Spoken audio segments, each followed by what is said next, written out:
যে ব্যক্তির জীবন হবে এত গোছানো যেন রমাদান, যে ব্যক্তির জীবন হবে গোছানো যেন রমাদান, সেই ব্যক্তির মৌত আসবে এমন যেন ঈদের চাঁদ।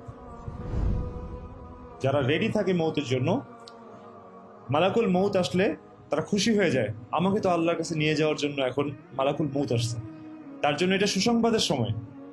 সুসংবাদের সময়, আমাকে এতদিন দেরি করে আসলেন কেন, আমি তো আপনার অপেক্ষায় ছিলাম। আর যে ব্যক্তি দুনিয়া নিয়ে ব্যস্ত, জীবনকে বিগড়েছে, সেই ব্যক্তির কাছে মালাকুল মৌত তার জন্য মৌত হিসেবে আসে। এই জন্য জীবনকে এমন বানাই যেন রমাদান, পুরো রমাদানে আমরা খুব নিয়ন্ত্রিত।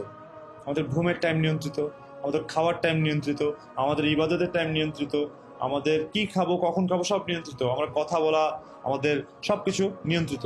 তো যেই ব্যক্তির রমাদান যেমন, তার জীবন যদি এমন হয় তো তার মৌত হবে, জীবন যদি হয় যেন রমাদান, তো মৌত হবে যেন ঈদের চাঁদ।